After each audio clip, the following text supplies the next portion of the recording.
What's up, everybody, and welcome to the Wait, What Are We Talking About podcast, episode 168. My name is Bret, aka Enigma9011, and you can catch this podcast live over on twitch.tv/Enigma9011, usually every Sunday at 8 p.m. Eastern. You can join the chat, join the conversation. We'd love to have you in on all the fun, but if you can't catch it live, that is a-okay. Go over to YouTube and podcast services the very next week, where it's broken out topic by topic and put as one big video in MP3 for your amusement on the following Friday. Last but not least, any way you can support the show, whether it's a like, follow, a share, comments, whatever it is. It may seem small, but it does help the channel grow. So whatever platform you are watching or listening to this, any way you can think you can help out, reviews, whatever.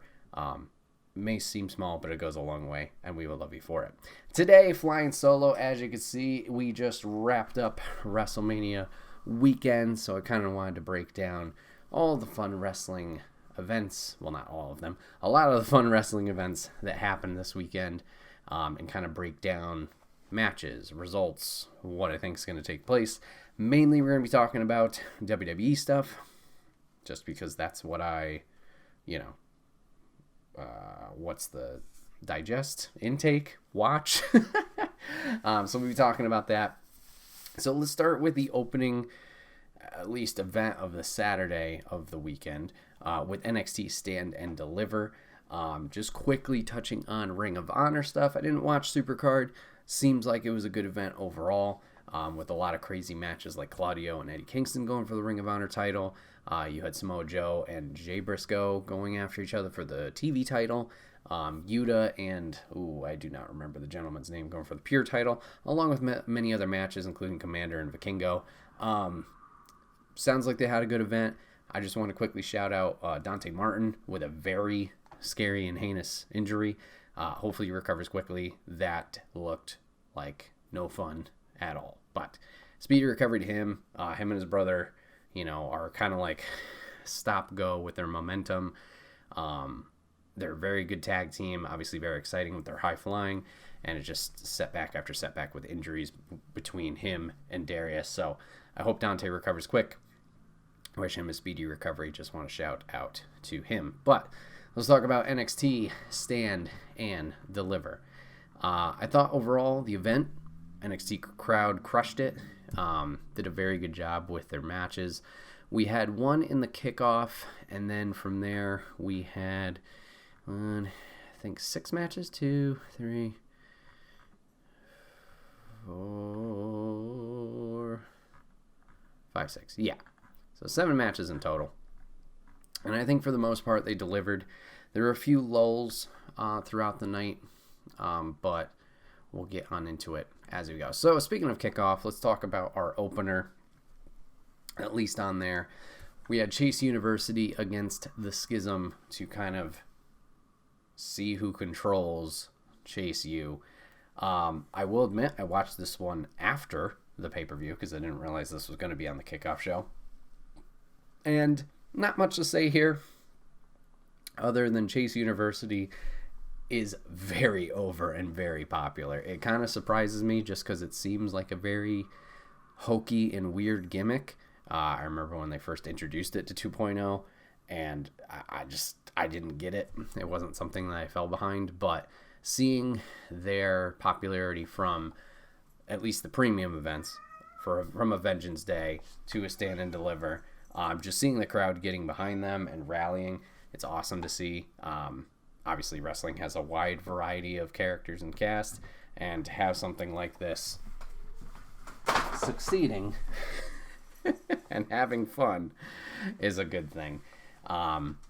Thea Hale's growing on me, being the kind of scrappy-do of the group, just kind of being all rowdy and shouty and high energy in the group. I think she's doing great. Duke Hudson's winning me over, being the newer addition to the group. And then obviously Andre Chase being the leader of the thing, just fully committing to the gimmick and the character. It's great to see them gain some popularity. Hopefully, they can continue this and they can see the crowd's reacting, and maybe we could see a tag team title run in their future. But cool to see that. They did beat the Schism. Nothing, like I said, too fancy here. They tried to tell a little bit of a story of some friction between the group, with Duke Hudson kind of almost joining Schism, then throwing the curveball and turning on them after getting a t-shirt and stuff. But good match there to open or to kick off the show. Going into the real opener, we had the ladies, the women's ladder match for the NXT women's title. So you had Roxanne Perez, Gigi Dolan, Zoe Stark, Lyra Valkyria, Indy Hartwell, and Tiffany Stratton all going for the belt. And I will say the ladies crushed it here. Little, I guess, criticism for not the match itself, just the production value of it. And I think they did this for Vengeance Day too. Just let the ladies or the openers, let them all have their entrances on the pay-per-view. For some weird reason, we got like 2 or 3 entrances. I think it was 3. It was Indy, Zoe, and Gigi. All entered in the kickoff show, but then when it officially started the pay-per-view, we got the rest of the participants. Just odd. Like, is it really that long? It's not, Mania, which we'll talk about later, where they got the giant-ass ramp, and it takes them a little bit to get down to the ring. I don't know why they do that. Why not just let them all enter on the pay-per-view? But it's a slight criticism. Just noticed that with both of their live events, at least where they're out of, not the Performance Center, the Capital Wrestling Center. So just give them that. But yeah, the ladies did great. A lot of good spots in the match, and it seemed like a constant flow. There wasn't a lot of lay down, rest spots. There was always something going on between the participants coming in, doing a thing, leaving, and the next group or whatever being ready to go. In terms of who to look out for in this match, I thought Zoe Stark did a great job, got a lot of, moments for her. Tiffany Stratton got in there, had a scary bump towards the end of the match where she was supposed to be caught, and not a lot of people were there. So hopefully she's okay, because that was a big fall. Roxy got a lot of input there, being the defending champion. Good for her. I will say Lyra, I don't know if it was just me. I feel like she would show up for a minute and then was gone for a big chunk of time. So I wish she would get involved, or would have been involved a little bit more. That, once again, that could have just been my viewing perspective, angle, whatever. Only seemed like she was in there for a very limited amount of time.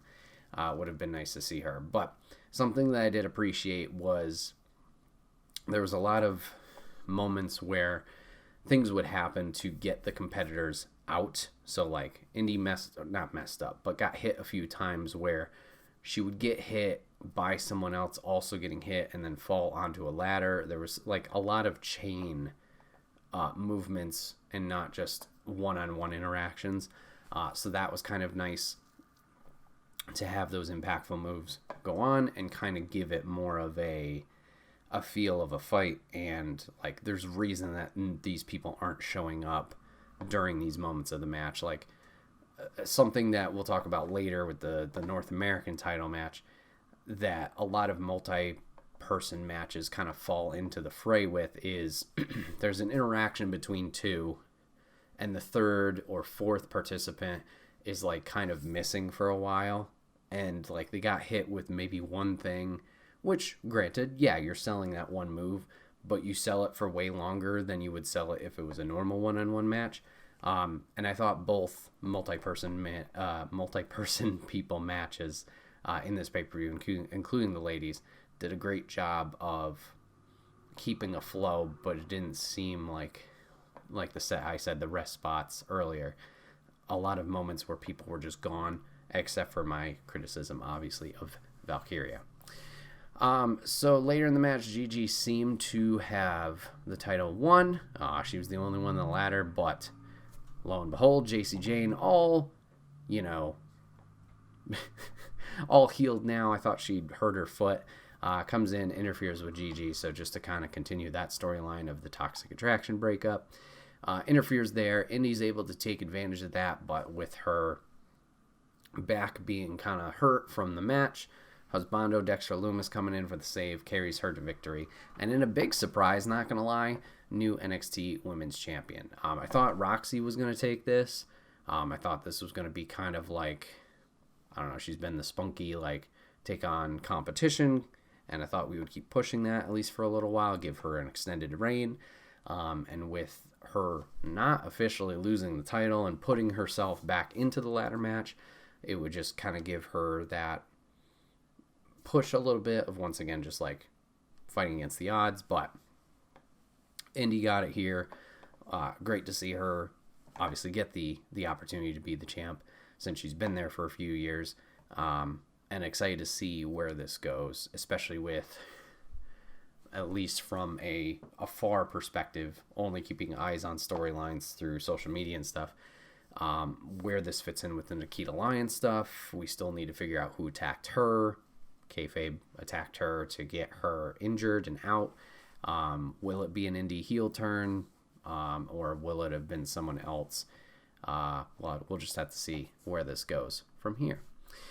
Following this, we had the NXT Tag Team Champions. We had Gallus defending against the Creed Brothers and Tony D'Angelo and Stax in a triple threat match. This one was fine. We had a few good spots where Stax, who I've never seen wrestle, got a few heat up moments, chance to kind of go around and hit people.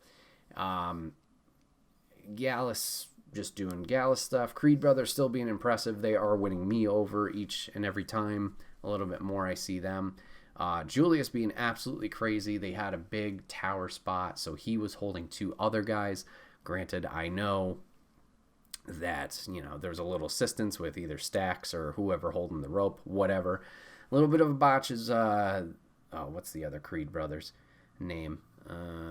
It's Julius and something with a B. Is it Brutus? No, I don't think it's Brutus. That'd be... I don't remember. But he comes off with the cannonball and unfortunately just totally whiffed it. But still an impressive show of strength by Julius. That tag team has shown a lot of growth since the early Diamond Mine days. So just a little bit of an unfortunate spot there. But Gallus will retain here against the other two teams as Joe Coffey makes his return to complete Gallus and help out his brother and Wolfgang in retaining. So yeah, solid match. Nothing too crazy besides that tower spot. Papa Griffin chat asking, how come no Pretty Deadly in that one? So Pretty Deadly, yeah boy, they are the hosts for Stand and Deliver. Now, we'll talk about host duties later a little bit more at the WrestleMania thing. It is Brutus, thank you. I think we need to stop doing hosts. The host's only job is to go out there, especially WrestleMania time, be like, this is our attendance record, and to be a hype person for the beginning of the event. Pretty Deadly did the same thing here with Stand and Deliver. They were in the opening video package, kind of running down all the matches, and then they were in a lot of backstage segments, which I appreciate, but they kind of did these like weird, very quick and witty interviews backstage with participants. So like they were going to interview Braun Breaker, and they're like, no, let's not knock on his door. He's focused, and they didn't want to get in trouble with him. I think they did one with Carmelo Hayes. After the tag team match later on in the night, they did one thing that set up for NXT coming up on Tuesday. So they're going to be fighting Stax and D'Angelo. That was really the only thing I felt that came out of it. I do love Pretty Deadly. I think they're very entertaining and I enjoy them, but I just think the host thing needs to go away. That it didn't add to anything in the event, in my opinion. So that's where they were. Now we probably got to my favorite match of the night, which was the North American Championship Fatal 5-way. Five-way. You had Dragon Lee making his debut, JD McDonough, Ilya Dragunov, and Axiom challenging Wesley for the North American title. And boy, howdy, did these guys absolutely crush it. A lot of different styles here. All did very well with their chemistry and the moves they were doing and performing on each other. This was another one where I felt there was a good flow, even being in a multi-man match, where it didn't seem like anybody was gone for super long or there was those lulls. Also, I felt like they did a great job of making multiple people involved during one time. And what I mean by that is, once again, with multi-man matches, there's a lot of one-on-ones, then a new one-on-one, and then, like, it's only that one-on-one interaction. And I thought this match did a great job where there was 2, 3, 4 people involved in spots all at the same time. So it could have been a double submission. It could have been a one person doing a DDT while the other one does like a Russian leg sweep or something to the other. There was a lot of motion going on at the same time, and I really appreciated that because it kept it competitive for the North American Championship. You never knew when a pinfall was going to happen, a submission was going to happen, who was in control. It was just very exciting and enticing and kept you on the edge of your seat. A lot of high-flying moves. We had some good dives, whether it was by Lee, Axiom, or other Lee. We had probably the best spot of the night was Wesley going for his cardiac kick and getting super kicked, I believe, by Axiom as he was flipping over. Dragunov getting a heat-up spot, just beating the shit out of everybody with his chops. We had a funny moment. I spoke about double submissions earlier where Axiom was trying to submit, I believe it was Dragunov, and then JD McDonough got a submission on someone else, and Axiom's just freaking out because they're fighting each other while the submission is on. He's like, I don't know what to do right now. Really solid match between all 5 competitors. Props to Wesley for defending here, and the way he won it too was very impressive. So Dragunov chases after, I believe it was McDonough, to hit his headbutt finisher or whatever it is, and going for Wesley goes for his cardiac kick again, hits Dragunov while he hit Axiom, hits him at the same time, pins Ilya, retains the title there. Solid performance by all 5. Definitely recommend you guys checking out that match if you haven't seen it. Only downside, I would say, of that match is even before the ring bell goes and they start the match, Dragon Lee making his debut, at least competing in an NXT ring. They really tried to present him well with his intro and kind of explain some of his background and his, like, why you should care. And his entrance, at least live streaming it on Peacock and probably the network, I don't know. The feed kind of crapped out. I don't know if they were doing a slow-mo effect or what happened, but they also put up a graphic showing titles that he had won in his past, or like he was a champion here or whatever. And with the feed cutting out, it just was a static image of him entering. Then it quickly got that shot and then quickly sped up back to where live was. And commentators did note this, that he was breaking stuff with his presence.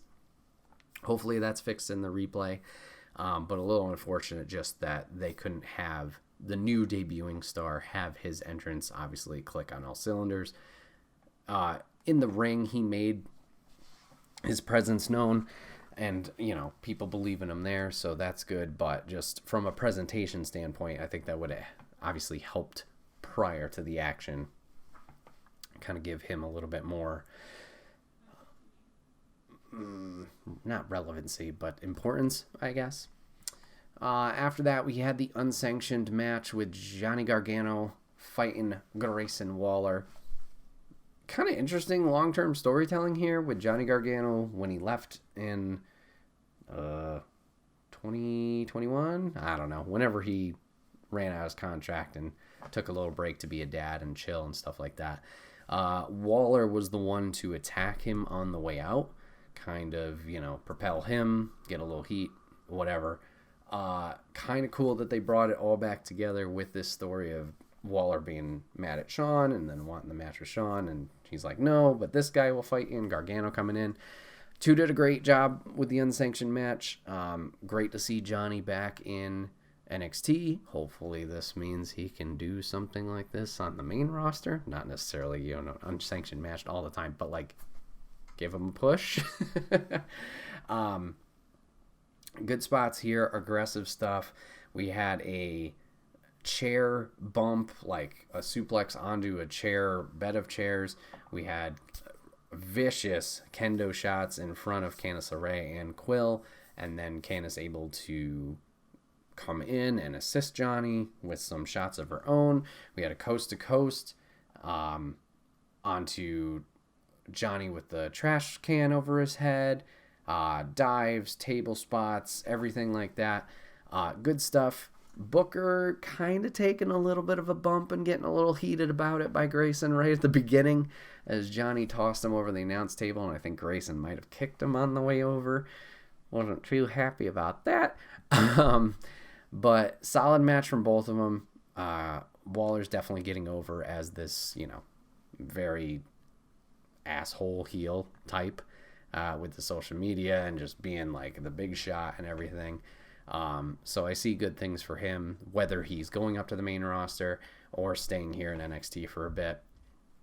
It'd be interesting to see what's next. But the two put on a great show, and Johnny hit him down low and then smacked him with a chair while another chair was kind of over the neck of Grayson Waller and made him finally tap out with a Gargano escape. Got a nice little heartfelt moment afterwards as the Way reunited on the stage afterwards, minus Austin Theory, obviously, because he's being a dick. But great to see that, and great to see, them also congratulate Indy on her title win. So just a nice heartfelt moment there, especially with the NXT history there between the four of them. Good stuff. I will say, and I'm not sure if this was just interest level or if it was an energy level, the next two matches, in my opinion, this is where it started to take a down turn and quality went a little down. Not that anything went wrong. It was just like, yeah, that was a match. So next we had the NXT Women's Tag Team Championships on the line as Alba Fire and Isla Dawn took on Kiana James and Fallon Henley. So we got this whole love angle going on between Brooks Jensen and Kiana, and then like Fallon and Josh Briggs are like, no, don't do it. She's kind of an idiot. And like there's the whole tension between the group. That came into play. And because Jensen didn't help James cheat to win, they end up losing to Fire and Isla, or Alba and Isla. So new women's champions. Not a whole lot to say from that. That was about it. And then we got our NXT Championship match with Carmelo Hayes taking on Braun Breaker. Braun Breaker defending here. Another good match. Unfortunately, Melo slipped at one point. No injuries or anything. Just a little bit of a botch there. But once again, it could have just been me. Maybe I was just, for some reason my attention was not there. I thought they did fine. It wasn't anything super interesting or impactful or anything like that. Just was a normal match, a fine match. Carmelo does take the win here and become your new NXT champion, so that's great. I thought he should have had that probably a little while ago, but glad he was able to do it on this stage here. This probably means Braun's going to the main roster. I don't know where he's going to go, whether it's Raw or SmackDown, but interested to see how he translates to a broader audience. We've seen him on Raw already before when he went after Dolph Ziggler and regained his NXT championship. So it'll be interesting to see the path he takes and what adjustments he'll have to take. I think Braun's good. He's got decent charisma, obviously really great athleticism. So I think he'll be able to win some people over. It's just a matter of where does he fit into, obviously, the cacophony of talent that we have, and then how can he improve further? Because in NXT, he kind of came in and in relative quick fashion, became NXT champion and then held on to this thing for a while, besides the little lapse with Ziggler coming in and losing there shockingly. So we'll have to see what goes on there. Good sportsmanship moment at the end as well. So yeah, that could have been Braun's farewell, as the two shared a fist bump awkwardly, and then Braun raised Carmelo's hand. So yeah, we'll have to see where things go from here. But that's going to wrap up Stand and Deliver. So let's get into the big one. Let's get into WrestleMania, shall we? So WrestleMania, once again, across 2 nights. We had 15 matches in total across the 2 nights. So, matches in night 1, we had Austin Theory defending against John Cena for the U.S. Championship. We had the men's showcase tag team thing. We had Seth Rollins against Logan Paul. We had Trish Stratus, Lita, and Becky against Damage Control. We had Rey Mysterio and Dominic Mysterio against each other. We had Rhea Ripley going after the SmackDown Women's title against Charlotte Flair. We had Pat McAfee against The Miz. And then we had Kevin Owens and Sami Zayn against the Usos. So let's break down night 1, shall we? I will say this right off the bat to get it off my chest. Night 1 a whole lot better than night 2, but not for the reasons you think. So, night 1, I thought overall, very good, very exciting, good moments. And then the lows weren't super terrible, you know? So, overall, solid night. The Theory and Cena match, I thought was fine. Nothing too exciting here. I will say Cena was kind of being a little showboaty at the beginning, kind of being a little cocky. So, I don't know if that fed into his loss, as Theory would retain his United States Championship. I will also give a shout out to Cena. That was awesome, having the Make-A-Wish kids as part of his entrance. I thought that was a nice touch. We'll get onto that later in night 2, how the entrances were really great. But just a special touch there. I will admit, seeing the Make-A-Wish kids, I was like, uh-oh, Cena's winning. Which, you know, there would have been a way to work it where if Cena did win, there's a lot of people talking about this, so I can't take all that much credit for it. Of like Cena wins, then does an open challenge, then a new person comes in, or a returning person comes in, and we can go that way. But I think this was the right call with Theory winning.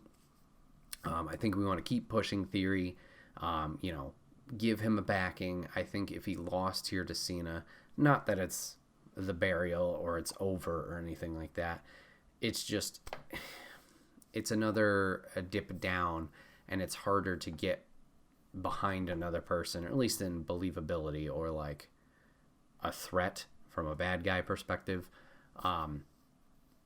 if he lost here. With him winning here, yes, he did have to cheat. I understand that, whether it was biting an ear, biting hands, or the low blow to eventually win it before the A-Town down. I get that, but it's the slimy heel tactics where, you know, you want to boo them, so that's a good move instead of just like, I don't care about this guy that's supposed to be this big deal. With him beating Cena, he can constantly brag about that or gloat about it. And obviously Cena's no joke. He's got the pedigree behind him of his history. But I think that was the right move to have Theory go over here. Personally, as a Theory fan, great too. So nothing too special, but Theory will win there against Cena for the first match. Next match was surprisingly a lot of fun. We had the men's WrestleMania showcase. So we had the Street Profits versus Braun Strowman and Ricochet versus Alpha Academy versus the Viking Raiders. And this was a lot better than it should have been, to be honest. Excuse me. Just fun. A lot of good spots. We had Chad Gable giving Braun Strowman a German suplex, was impressive. We had Ricochet flipping and dipping all over the place with 2 shooting star presses. Unfortunately, the second one led to his demise and the eventual Street Profits win. We had Angelo Dawkins knocking out Braun from his little run around the ring train thing. We had Chad Gable crushing it. as always. A little surprising that no Maximum Male Models interference or Maxine with Otis or Otis. I will admit that was a little surprising. I wish the Raiders got a little bit more. They had, I think, a double team move or something. They cleared the ring. They did this little pose with Valhalla. They kind of missed the timing or whatever, so they had to kind of awkwardly sit there while Braun set up. And then Braun took them out. So I would say that was probably the down point of that Fatal 4-Way, was Raiders looking a little weak, or at least not getting a lot of action that I can remember. But overall, the match was fun. Match was a fun time. I really enjoyed it. At least in Mania's past, like, this would be a spot where there's not a lot of faith as a viewer, from my perspective, put behind it, and just because it feels like it's thrown together. But I will say these 4 tag teams did a great job, and was a good, they kept a good momentum and good feeling behind the flow of the night. Next was going to be Seth freaking Rollins against Logan Paul, and another solid match by Logan Paul. Can't take that away from him.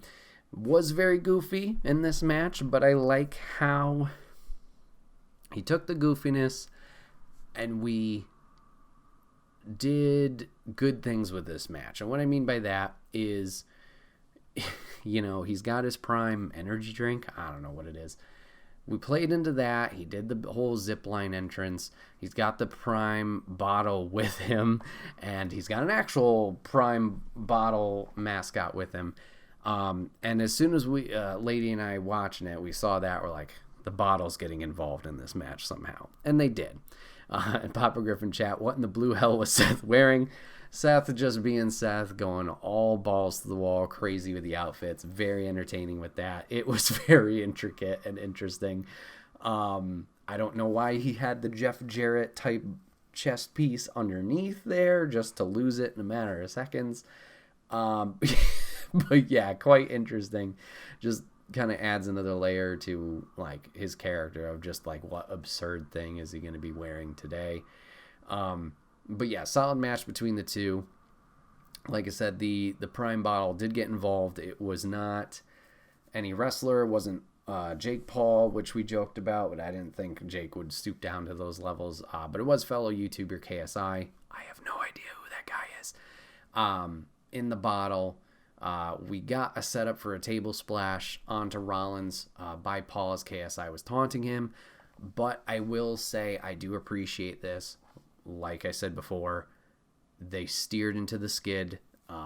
Paul knew, like, if this is his last match, who knows? This, there's rumors of his contract and stuff like that.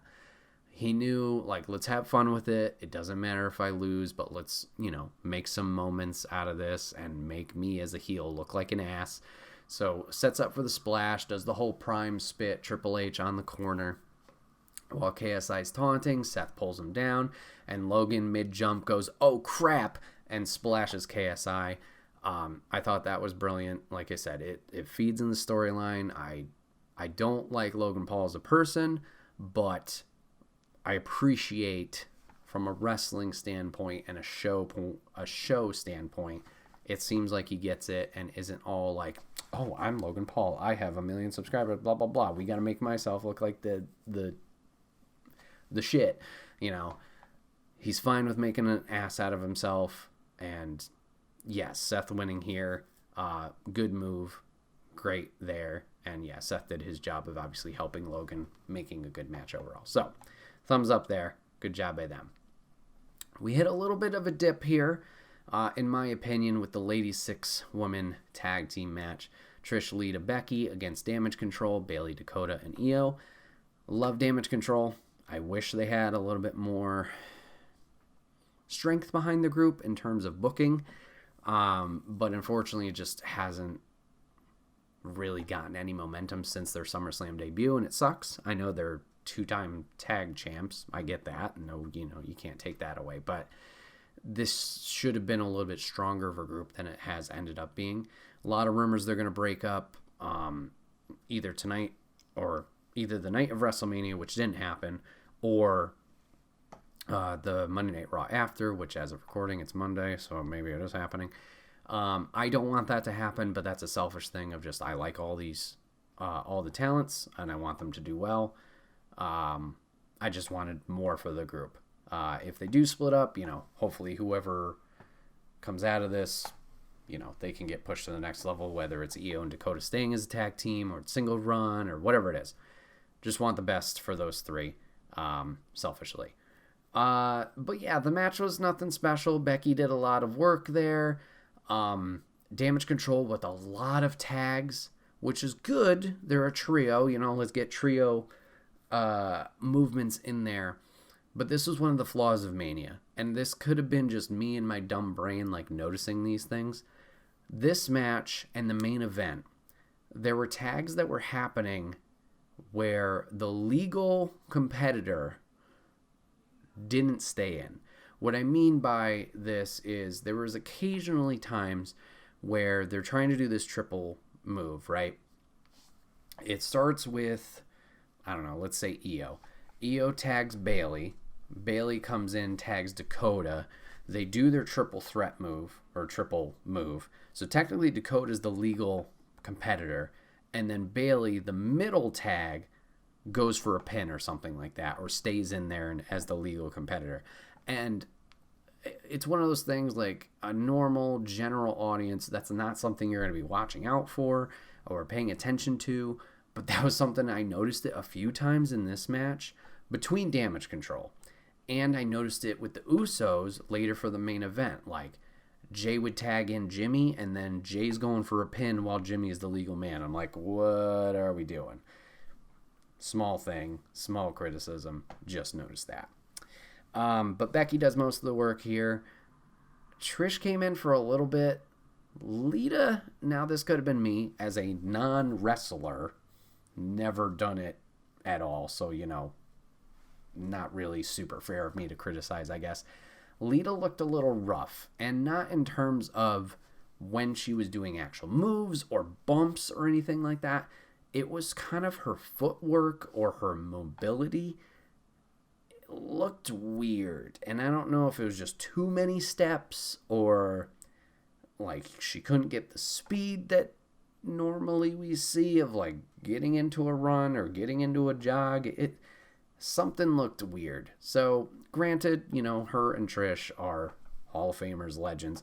This isn't something they're doing normally or regularly as they used to, and compared to the other ladies, so practice might not be there. Just something I noticed. I was like, ooh, that looks a little rough. But the good guy, quote unquote, team here is going to win with Stratus, Lita, and Lynch defeating Damage Control. No turns as of WrestleMania night. This would have been a nice win for Damage Control. Kind of get them back in the right setting or mindset or whatever it is. But unfortunately, the good guy team will win here. A lot of rumors, like I said, with a breakup or a heel turn of someone else. Rumored around. We'll just have to see where this goes from here for these 6 competitors. Then we get Mysterio versus Mysterio. Match overall, good. Another down point, for me personally, of continuity. Didn't Dom get out of jail? Why is his entrance coming from jail? What? I thought it would have made a little bit more sense if Dominic was the one to come out in the lowrider, use Eddie's music, kind of taunt that way, be more of the, spoiled piece of crap there. I get it. Ray doing it, paying homage, that was fine. But yeah, the biggest thing for me was Dom's been out of prison for a few weeks, and for some reason he's being escorted by the police for this. Match was fine overall. If you really start thinking about the story, I get it, Dominic's been a scumbag these past couple months and been really causing trouble for Ray, and Ray's been holding it back, self-control. But when you start really thinking about it, oh, you don't respect me, so I'm gonna beat my son down. Granted, I know he's an adult, but just thinking about that from a farther back perspective, oh, your kids don't listen, fucking whip their ass. It's just mixed feelings on the story. I liked the build, but that was something that was definitely discussed as we were watching it, of like, this could be seen in a wrong way. But fine match. Ray does beat Dominic.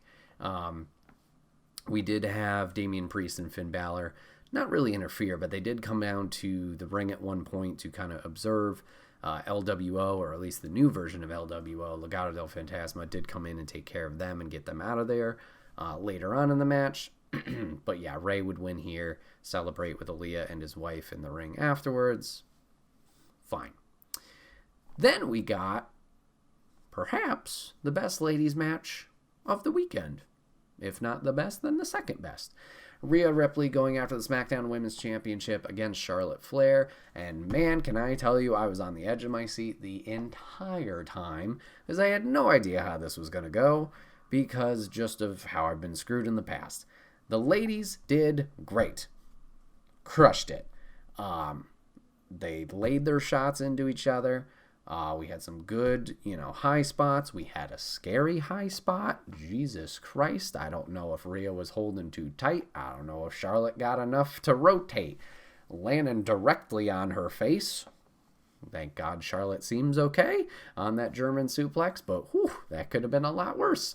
But in the end, Rhea with the avalanche riptide beating Charlotte for the SmackDown Women's Championship. Yes! Getting her revenge from this long-term storytelling of her defending the NXT Championship against Charlotte in the pandemic Wrestlemania. Really great. Really, really great. And yeah, the crowd was definitely behind her. Weird to kind of go as Rhea's the heel and Charlotte's the face, but the crowd was totally opposite of that. Great match by them. I think this is the first time that afterwards, obviously after all the stress and all that, I was like, damn, Charlotte, I like you in terms of that. I know she's always been, athletic, put on a great match, always had respect for her there, but I'm just like, it was the Roman thing of the past of like, you're always, or the Brock thing, you're always in the title picture, or you have the belt on you, oh my God. So I was a little nervous in that respect going into the match of like, this could fucking go wrong. But Rhea won here. Glad to see it. We'll have to see the future of the Judgment Day now.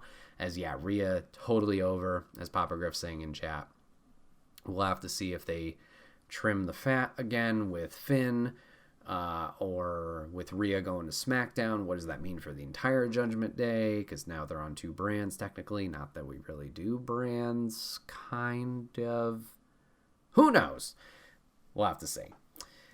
Then we get our kind of impromptu filler match as the host of WrestleMania, The Miz, and also Snoop Dogg is a host. I don't know when we announced that. I knew The Miz was announced. But anyways, they're both here to announce that there's 80 Shaman fans, 80,000, not 80 fans, in the arena for night one. Whoopee! And then Snoop's like, oh, social media, you put out an open challenge. Bullshit. I didn't see anything on social media. Well, Miz said the open challenge, whatever. And Pat McAfee comes out. Now, when you think it's Stone Cold Steve Austin, just because everybody and their mom on the internet is like, oh, he's going to show up. Oh, he's going to show up.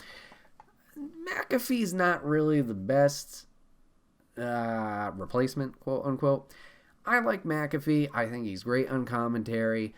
I think this match was a big waste of time. It says on Wikipedia, yeah, because that's the source I'm using. It says on Wikipedia it was a 3-minute and 40-second match. It felt a lot longer than that. It felt like a waste of time. It was just a moment to get George Kittle, football man, in here to interfere, do his thing. Dumb. I appreciate The Miz. I get it. This was a comedy spot. I get that it was just, beat up on the annoying heel. I would have preferred if this was a Stone Cold, just come in, stunner, everybody, wah, something like that. I would have liked that a lot more. I hate to say it, and you could probably say this for a lot of wrestlers, but you see one Pat McAfee match, you see all the Pat McAfee matches. His best one was probably against Adam Cole during the pandemic when he did his debut, and he was teaming with Butch and, what's the other guy? Danny Burch. That match was probably the best. Probably because Adam Cole, baby. No, I'm just kidding. But he does all the same moves. He does the backflip when they push him off. He does the jump up and the superplex. It's all the same. I know you could say that about a lot of wrestlers, but it's like, for me, it's lost its steam. Like I said, love him on commentary. I think he's very entertaining there. I don't need to see this again. So, even the crowd seemed a little mixed, and I'm not sure if that's from a football perspective, because it was a football stadium, and I don't think he played in LA. I think he was on a different team. I don't know. But whatever. It was there. Gave us a little bit time to break up before the main event of Owens and Zayn versus the Usos. Before we get into that match, I am also going to take a little sidebar going back to the Fatal 4-Way men's tag team match. What was Titus O'Neil doing out there on commentary? What the fuck was that? As far as I know, he's never on commentary. And it just came out there randomly. I like Titus, but that was a weird spot for him. And it's a weird spot later on in night 2. But I was just like, why? Getting into our main event, Owens and Zayn going after the tag team titles of the Usos. 4 gentlemen did a great sequence in their match, really making you kind of hold on to the edge of your seat. Are the Usos going to retain? Are the good guys going to conquer the evil here? But they did fantastic. We had our first kick out of the one and done by Zayn. Good saving moments from either Zayn or, Owens, not letting the other down in terms of their friend, their brother, their whatever. Good stuff there. Like I said, the kick out of the one and done. The haluva kicks to Jay, and the little symbolism there of, the symbolism there of like the turmoil of their relationship with the whole bloodline stuff. Owens and Zayn would win the tag team champions here, so they're now the new undisputed champions. We get a nice good little send off of happy feelings there, and we start to see the cracks and crumbles of the bloodline, or so we think. So yeah, that'll wrap up night 1. Night 2. Ooh, rough start for night 2. Big rough start. We start with Brock Lesnar against Omos. I literally timed this match. I was like, if this makes it more than 5 minutes, I will be impressed. 4:53, ladies and gentlemen. 4:53. Stupid. And maybe this is just me. I don't give 2 shits about this match in any way, shape, or form. And it's not just Brock and Omos. It's mainly Brock. It's Brock and any big dude. And, I don't care.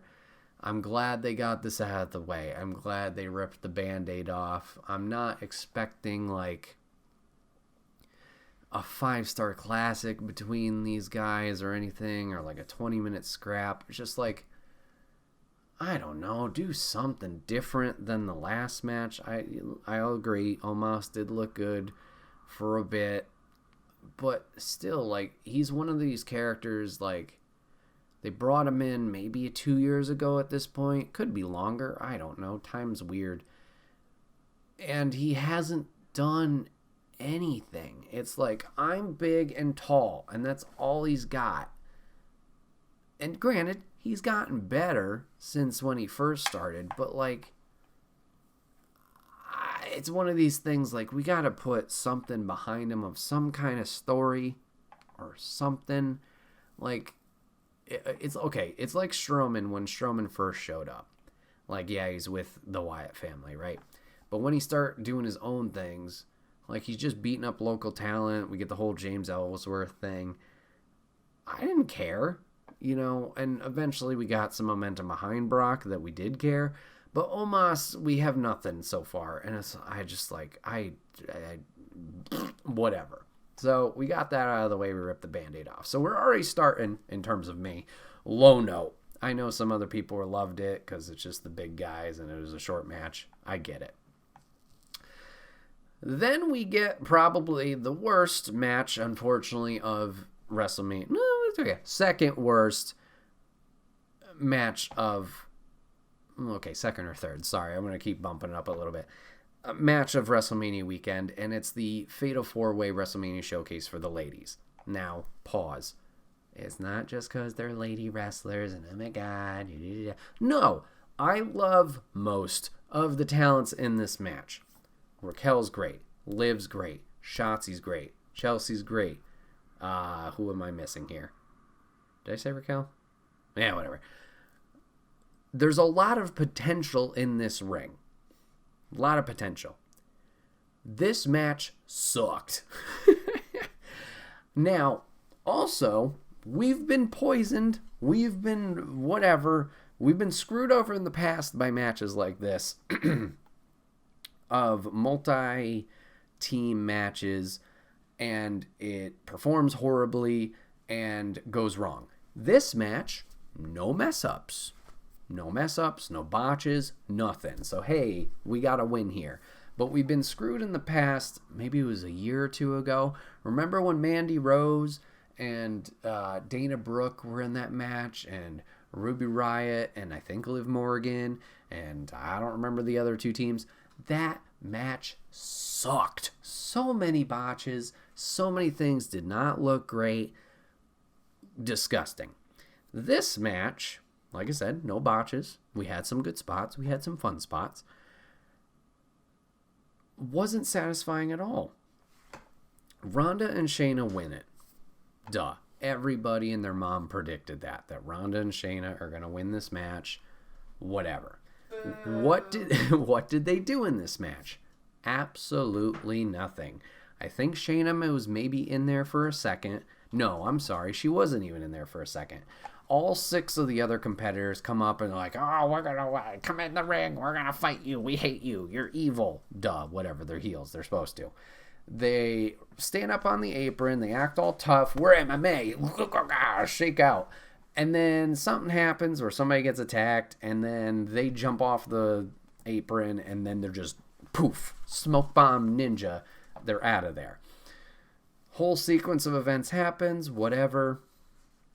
Then at the end of the match, Ronda comes in, submits Shotzi, and then Shayna slides in with one boot on. Hopefully Shayna's not hurt. If she is, hopefully speedy recovery. Very weird. Like, they didn't do anything in the match. They just won it. What was the point of that 8.5 minutes? Now, I did talk to Lady about this extensively after. Yes.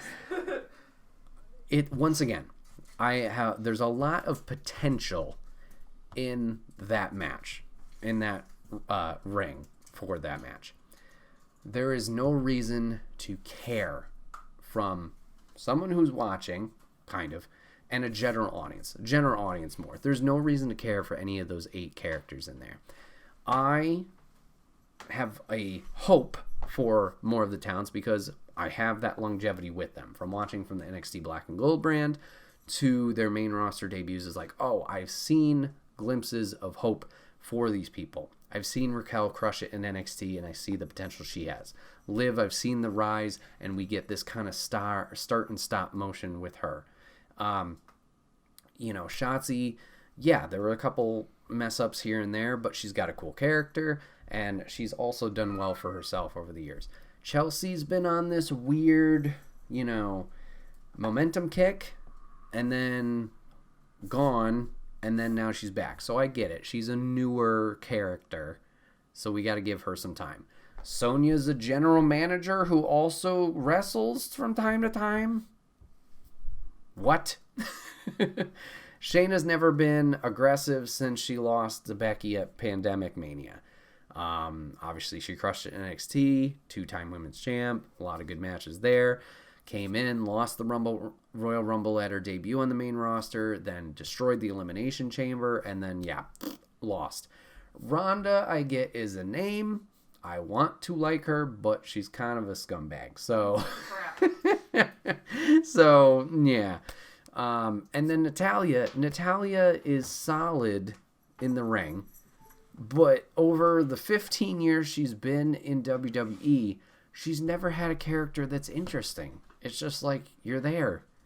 And, I appreciate that she's there and solid and reliable for at least some kind of match, but like there's no reason to care. So hopefully with post-Mania, with a refresh, the ladies division definitely needs a big overhaul in terms of like stories, investments. It seems like there's only a select few, you know, that we've really invested with, whether it was the 4 horsewomen, Rhea, Bianca, you know, that have gotten this push. And I'm not saying everybody's got to be world champion, but like we should care at least a little bit with the talent. I'm not sure how you fix that. I can't come in here and be like, well, this is how you do it, point 1, point 2. But it could be give them more time on TV. More we see them, more we care. And 2, give them reps. More TV time, more matches, they get better, the chemistry's better. It's not just this thing of like, oh, we're fighting. Okay, you're going to do this dive, and we're going to set up for however long. It's easy to say, a little harder to do in practice, but that was why this was personally a low note for me in terms of matches. So, we're already off to another down on night 2 in the momentum. So didn't make me feel great there. But that's when we started the rise for night 2, as we had Gunther defending his Intercontinental Championship against Sheamus and Drew McIntyre. What does Big E say? Big men slapping meat. Holy crap, these guys are laying in their shots. Great triple threat by these guys. A lot of heavy chops, a lot of heavy slams, kicks, whatever. Great job there by all 3 competitors. Happy that Gunther retained. Kind of a little surprised too. I thought there'd be some kind of swerve where, you know, Sheamus would pin Drew or vice versa. But great job there. No heel turn from Drew, which was also kind of, you know, a little surprising. But yeah, Gunther was very happy with his win and not just nonchalant about it. But yeah, glad he's, you know, getting the push he's getting and obviously continuing his run. It's kind of almost going to be another thing of like, who's the one to finally topple Gunther. Obviously in the past with NXT UK, we've seen moments of, you know, crazy matches and Walter, formerly, falling to a Tyler Bate or a Pete Dunne or an Ilya Dragunov. I wonder who's going to be the one main roster-wise that will take him down. And yeah, some Imperium love with that intro. They did great as well. So yeah, triple threat was great. Gunther will retain his IC title and keep that crazy reign going. Next, we're on to the ladies match. This is another one that it's either the top ladies match or it's the second one. Bianca Belair versus Asuka. Bianca having a great entrance, similar to Cena with the kids, having the dance troupe. That was really cool to see them out there and get the shine. But yeah, these ladies did great. Not that we should have expected anything differently. Really not a whole lot of build to the story, but the ladies crushed it. We had the mist. And Bianca would eventually retain with the Kiss of Death. Had one little slip up with the top rope pulling the hair. I think that was supposed to be pulling the hair into the code breaker, but Bianca slipped off. We, you know, worked around it and still did the code breaker there. But yeah, just the ladies did a great job. I can't think of anything big spot wise. There were a lot of moments where Asuka was able to get her submissions in, whether it was, you know, the arm bar or some kind of lock, whatever it is. All good there. Papa Griffin chat, was this just a checkbox for Bianca? I think so. I mean, Asuka's always going to be a good opponent for whoever she steps in the ring with, and she hasn't competed against Asuka in quite some time. So this was one of those matches that I could have seen going either way, and I would have been happy with either result. Like, I like Bianca, I like Asuka. Obviously, Bianca's been kind of on a tear with her title match, and Asuka recently coming back at the Rumble with the kind of revised Kana gimmick. from her Japan days. I could have seen like, oh, this is going to be another upswing for Asuka with the new character, put some momentum behind her. But unfortunately, it's not. Pancake in Discord also asked about this. Like, why can't they let Asuka win at Mania? I'm trying to think if Asuka has won at Mania. I want to say she has. I know she didn't win her first Mania because Charlotte had to fucking beat her undefeated streak after winning the inaugural Women's Royal Rumble match. But yeah, I'm not sure why Asuka doesn't get the big win there. In terms of like the new character, it seems like they're trying to set up a WrestleMania streak for Bianca, and the only reason, like I heard some rumors about it prior to this weekend, but the only reason it seems like I would put some validation behind those theories is Bianca in that backstage interview did really point out like, this is 3 now. So she's on a bit of a streak with first beating, who'd she beat in the first year? It wasn't Sasha. Sasha was No, I'm sorry. Sasha was year 1. Then it was Becky, and now it's Asuka. So she is on that 3-peat. I'm not sure we have to do a streak, but that seems to be the route that they are going. So we'll see. But this was one, like I said, either way that it ended, I would have been very happy with. They did a great job, especially with no build to the story. But yes, Bianca will retain her Raw Women's Championship. Then we get the hosts coming out again. Hey, guess what? We had another 80,000, and it's 161,000 over 2 nights. Ah! And the Miz all pissy, like, yo, bro, why'd you call me out for that, match? And Snoop's like, my bad. And he's like, well, I'm pissed off at you because you're a dick. I'm going to have someone fight you. And I'm like, is this where Stone Cold comes out? And then he mentions something about LA. And I'm like, oh, is this where LA Knight comes out? And then I was like, oh my God, is it anyone else that I could possibly care about coming out? Nope. No. He got the money. Shane O'Mac comes out and me going, I can't get a solid hit on my head.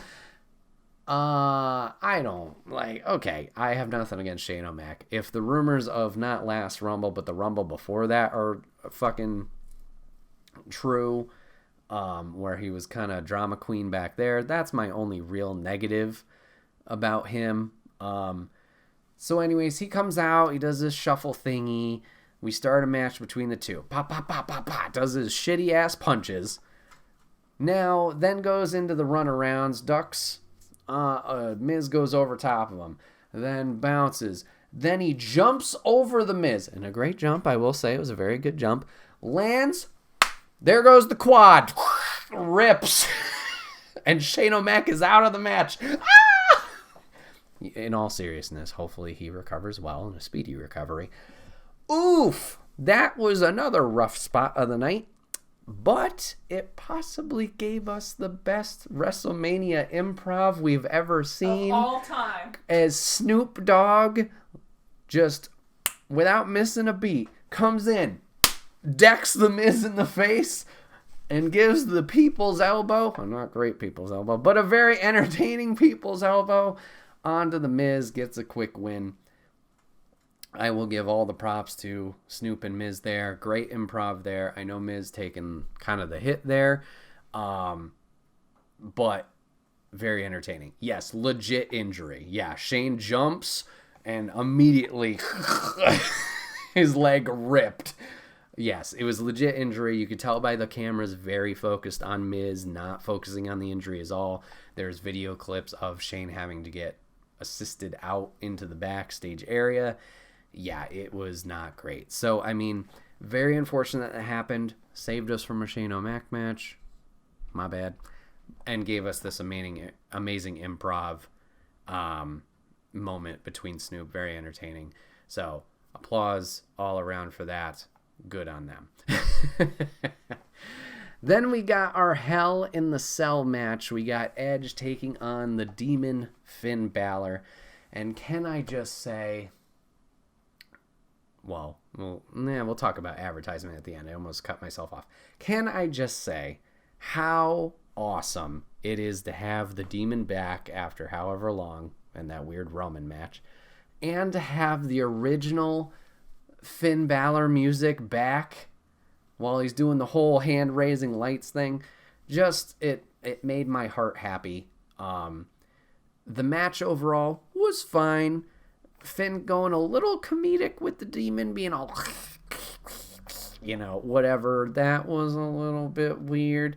We got the cool Brood entrance from Edge. Yes, no Gangrel. I don't know what the fuck happened there and where all the rumors of Gangrel showing up was, or Christian. That might have been just pie in the sky.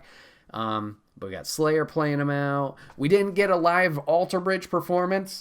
Damn it. They were in Anaheim the night before, and they finished their tour. Motherfuckers, go to Mania.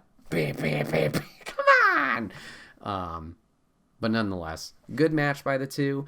Unfortunately, Finn takes a heavy blow to the head with a ladder. I remember saying to Lady, I was like, is that paint on the floor? Wait a minute. No, that's not paint. Finn was cut open pretty bad. Apparently, there are photos of it around. Also, apparently, he had to get a numbing agent right at ringside, and they literally stapled his head and the wound right there. Yeah. So Finn is a badass. I know he didn't want to get that taken care of. He just wanted to get right back in the match, and going back in there afterwards. I think the match, rumors, was supposed to go a little bit longer than it did, but good on both of them for once again taking care of what they needed to with the medical staff. I know it's a little weird of like, oh, you're breaking up the momentum of the match. Safety's number one. I'm glad it was able to be taken care of. Hopefully Finn's okay and there's no concussion problems. What's up? Did you see something? I just looked oh, you looked up the gash? Well, I mean... Bro, his head is split. Oh, okay. Well, it was a very bad hit, according to Lady. Thank you. So glad he's okay. Hopefully there's no concussion problems. I think the two put on a great match. You had the coup de grace from the side of the cage through the table missing. We had the concerto to finish. I think this was the correct move of Edge winning and conquering his demons. And the Judgment Day thing. The only thing that, in my opinion, was the downside of this, besides obviously the injury and the gash, I think this story should have wrapped up a whole lot sooner. Not in terms of like the match length, but like probably a few months ago. This felt like it was going on for a long, long time. That's just a personal thing. But I think the competitors themselves did a great job. I know some people are joking about the platform. Excuse me.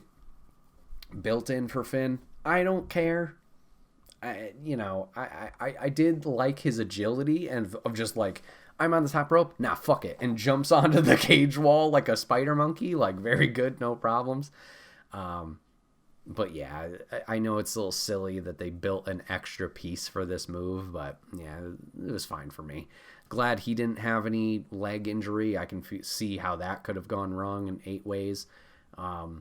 Just jumping, almost straight-legged into a table to miss. But glad that all worked out.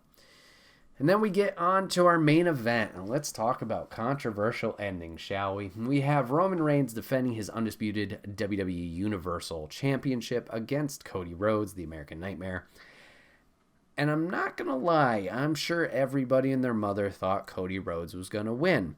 Well, guess what? He didn't win. In a shocking twist of events, Roman Reigns does retain the championship with a little help from the Bloodline, a little interference by the Usos, a little interference by Owens and Zayn, a little interference a few times by Solo Sikoa.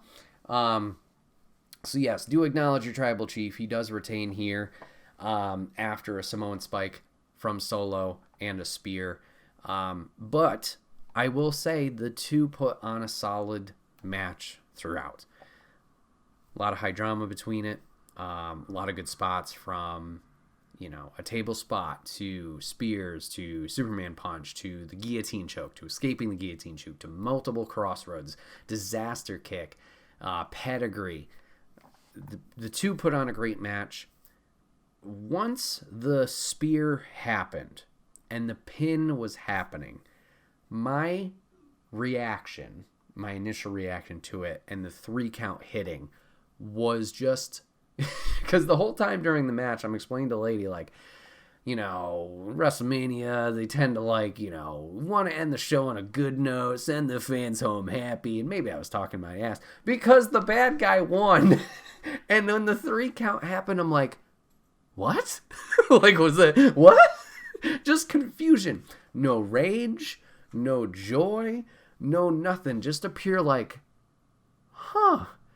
Because I had literally, along with the go home happy thing, I literally just explained, or maybe earlier in the match, to Lady, like, yeah, it seems like Cody's going to win because it's this whole story of, like, his dad, and his dad never achieved the WWE Championship, but he's going to do it for his dad, and he's got this comeback, obviously, from AEW, from the pectoral tear, winning the Rumble, doing this, and, like, Roman's had this historic run, he's beat a bunch of people, like, where does Roman go from here? Like, I don't know, what does he do next? Like, if you have him lose, it makes sense because, the bloodline's falling apart, and he'd be all aggressive and kind of doubt himself and be, lash out on Solo or lash out on Jimmy and Jay, and he could have matches against them or take time off and then come back and be like, I gotta prove myself as the tribal chief, blah, blah, blah, that kind of thing. And now I'm lost. I'm, like, in this weird limbo of, like, okay, what do we do with Roman? And now, granted, I know the internet, granted it's Twitter, everybody on Twitter is angry, but the internet was pissed that Cody didn't win here. I will say, I understand their opinions, and I get where they're coming from. I have been there in the past. We talked about Rhea earlier. I was pissed when Charlotte won against Rhea with the NXT Championship years ago. Pissed. And I'm sure there's other moments of, just annoyance and, like, I'm sure you can even check out past podcasts here where I bitch and rant about certain things happening. I get it. But I'm also getting or starting to understand the other side of, like, why didn't Cody win? And Pancake was all about this too. Like, do you think Vince stepped in and changed the ending to Cody Roman? Do you think it happened last minute? Did they want Roman to get to 1,000 days? Was it the plans all along? There's a lot of factors. As of recording this morning, we did learn about Endeavor, the UFC parent company, buying out WWE for like $21 billion or something like that. 21 million? I don't know. A lot of money. And Vince, we know, is not in creative control, but he's still around, and he could have poked his hand in there. I don't think he did mess with this, personally, but I can see why that would be a thought. With the Endeavor stuff, I don't think I don't know if they would have changed that too, of like Roman has to be the guy compared to Cody. I don't know if they would have done that. Granted, I'm just one guy far on the opposite side of the planet. Who cares what I say? Now, I'm starting to understand why they made the decision for what they did. Granted, this is not like something I came up with on my own. I'm going to give all this credit to the people I heard it from, because today I was just all podcasting, wrestling related, listening to people. But I'm busted open. Both Mark Henry and Bully Ray explained something that made me rationalize it in my head. Of like, the story's not over, and how would Dusty Rhodes book this match? And they mentioned the Hard Times promo. This is Cody's Hard Times moment. Because let's think about this. Cody's come back to WWE. Great homecoming. He has 3 matches with Seth. He wins all 3 against Seth. Obviously, he has the pectoral tear. That is a down note. But not a down note because of anyone else. It's just, unfortunately, his body cave out. He comes back at the Rumble. He wins the Rumble. What number does he win the Rumble from? 30. I know a lot of things there that we could talk about too. Wins it from 30. Keeps having these matches leading into Mania. Goes into this undefeated from this recent WWE return. And he loses to Roman. This is the first kick in the face, kick down to the ground that Cody has had since his return, minus the injury, because obviously that, like I said, that's not because of anyone else. That's just, it happens. So this is his downfall. What happens when someone falls? You feel sympathy for them. The royal we, we were behind Cody. We want to see the tribal chief. We want to see this mountain conquered, tackled, the beast taken down.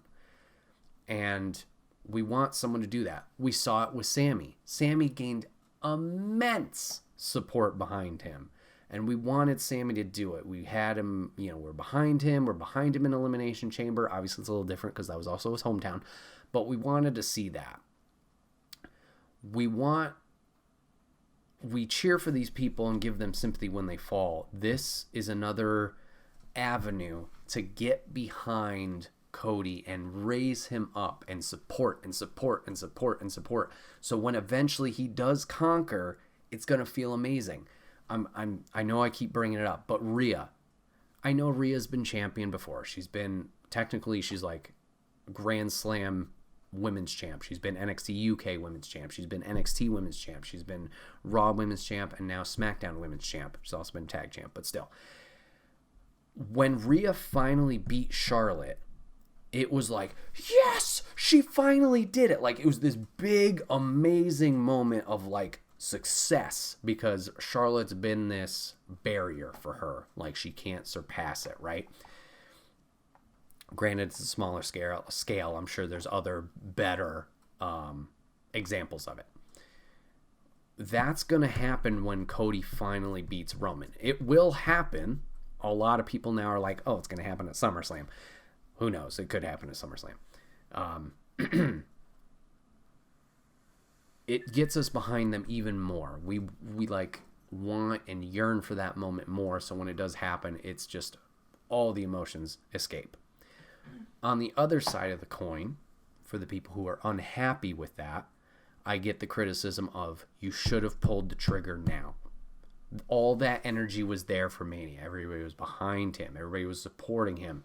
The energy was there. Now it's the fear of, can you get that energy back? Can you recreate that? And that's a gamble. We don't know until way down the line. And hindsight's 2020 of like, you know what, maybe we should have pulled the trigger at 39. Or it does work at SummerSlam, and SummerSlam, all the they sell out, or like ticket profits and marketing profits and all that stuff. Like, maybe that'll pay off because it'll make SummerSlam more of that it destination of like, oh my God, I have to tune in. It's not just something that's like, it's happening. Time will tell. But I can see that as a reason of like why they did this. Give Cody a setback and not necessarily have him scrap from the bottom to get back up there. Time will also tell of like, will WWE book this correctly or continue to push correctly, or will this be like the many, many missteps or failures that they've had of follow-up in the past? Time will tell. And unfortunately, it's the night after. There's no way to absolutely know if this will work or not. But if they continue to have faith behind it and continue to have the audience care for Rhodes, then once we get to that point of the rematch, hopefully, in that moment of conquering the tribal chief, taking down the mountain, the giant, whatever, you'll get that reward and that satisfaction then. Once again, I understand both sides of the argument of capturing the moment now and having that setback and that chase, as Papa Griff mentions in chat, that chase for the babyface, that hero's journey, if you want to call it that. We'll just have to see how it plays out. Now, with Roman, yeah, the question is, like, where does he go from here? What does he do in the meantime? Is it a matter of dealing with the bloodline? Like, is the bloodline going to fall before we get that rematch? Like, is he going to have issues with Solo? Is he going to have issues with the Usos? Like, we'll have to see. I will say, from a viewer perspective, like, the Usos not entering with the bloodline for the main entrance, little telling. Are they embarrassed that they lost? Are they shamed? We'll have to see. Another thing to note, Solo has been the enforcer and has been very like Stonewall with his emotions or his facial expression when he's been at ringside. And I don't know if I was just looking into it wrong, but if you look at Solo's face in the beginning of the match, he seems almost scared or concerned the entire time. Almost like a pet that you yell at, discipline because, you know, something went wrong and they kind of cower in fear, or a small child, or, you know, like just the backing into the corner. It seemed like almost that was the expression he had. And we've seen Roman yelling at him last week and maybe the week prior when he lost to Rhodes, and then maybe before when Roman wanted him to do something. I'm not sure. He looked perturbed during this match, and I was like, oh, that's interesting. Obviously, he carried out his duties, but I'm curious if that is starting, that friction, that break is starting to happen between Solo and Roman there too. So maybe that's where we go over this next 6 months of him, quote unquote, dealing with the bloodline, trying to save it, trying to keep it together before he becomes almost not psychotic, but like crazed, enraged within himself, similar to how we talked of like he loses the title, how he would act then, but maybe he gets too much into his head. He doesn't feel confident as the tribal chief anymore. He feels he's losing that power, and eventually when Rhodes wins at a SummerSlam or that future event, that's the final nail in the coffin, because the chief is taken down while the rest has already crumbled at his feet in a trail as he's going to this point. We'll have to see. Yeah, once again, it's one of those things of like time will tell.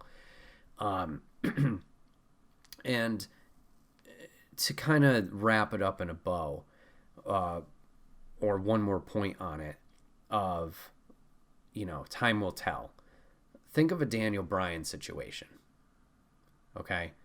Obviously, WrestleMania 30 was his big payoff, right?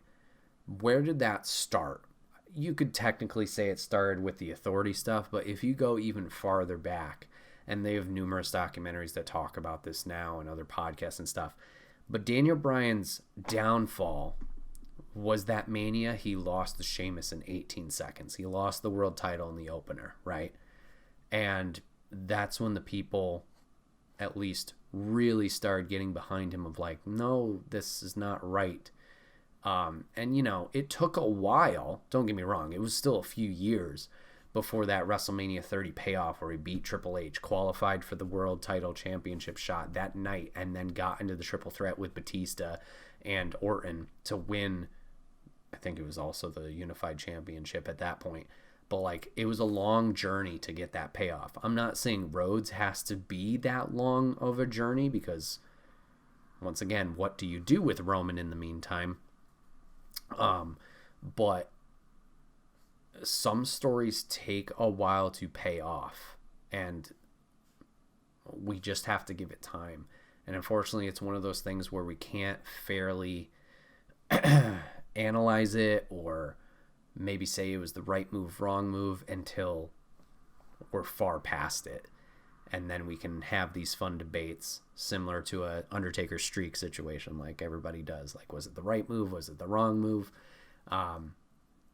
So right now, all I can say for people frustrated is that's like, you're valid.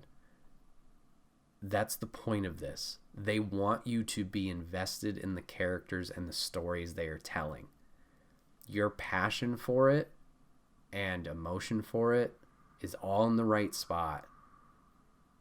just go for the ride, enjoy it. It's these stories, these moments don't come as often as they should. There's a lot of bland stuff in the world of wrestling from time to time. But in a story and a journey like this, is something special. Give it some time. Let them cook, as there's a lot of people are saying right now. We'll have to see where it goes from here. And I have, maybe it's bias, but I have a lot of faith going forward. Obviously, there's a lot of what's the terminology? A lot of factors right now with the buyout, with Vince, with all that stuff. If things either stay the way they are with Triple H and creative, or hopefully Vince get the hell out of there, or at some point, I have a lot of faith in the newer regime from this past SummerSlam to now to set things in a better direction. This SummerSlam to Mania session, there's been ups, there's been downs. This has been a lot of tying up loose ends, completing things that were already set in motion prior to those people getting into their position, stuff like that. Granted, not all of it. I understand. We already talked about the damage control flop. This, after Mania, this is a reset. And this is an opportunity for them to move in a positive direction for a lot of areas, whether it's the women's division, the tag division, obviously the Universal division, the Undisputed Universal Championship division, like the NXT area. I know they're kind of doing their own thing, but there's a lot of potential now. It's just going to be a matter of time to see if they can capitalize on a bunch of areas, or if it's going to be more of the same. And once again, time will tell. We'll have to see. So all in all, WrestleMania 39, I thought it was a good one. I definitely prefer night 1 over night 2, just based on the beginning of night 2, just the low note and how it felt. It also felt like it went by a lot faster than night 1, and not that night 1 was dragging on at all. It was just like, it felt like we were getting more out of it. So we'll have to see where things go from here. But I hope you guys enjoyed WrestleMania weekend. I'd be interested in talking more with you guys about your thoughts for the future, your thoughts on the event overall. If you missed anything, obviously there's a lot of wrestling that happened this weekend, at least on the WWE side. Like if you didn't watch Stand and Deliver, I highly recommend you check that out. Like I said, those guys and gals crushed it down there, and they're continuing to get better. Excited to see where they go from here with Battleground coming up in May. We also have Backlash coming up for the main roster in Puerto Rico with Bad Bunny. So we'll have to see where the storylines go from here. But this has been another episode of the Wait, What Are We Talking About podcast. My name is Bret, aka Enigma911, and you can catch this podcast live over on twitch.tv/Enigma911 each and every Sunday, usually at 8 p.m. Eastern. You join the chat, join the conversation like Papa Griff, Lady, and Rainbow did today. Have some fun with us. But if you can't catch it live, that is A-OK. Go over to YouTube and podcast services the very next week, where it's broken out topic by topic and put as one big video in MP3 for your amusement on the following Friday. Last but not least, any way you can support the show, whether it's comments, likes, sharing the podcast, or reviews. It may seem small, but it does help the channel grow, helps the show out. So if you do that, we would love you for it. Appreciate you guys hanging out today with me, giving this a watch, giving a listen, and we will see you guys on the next one. Take care.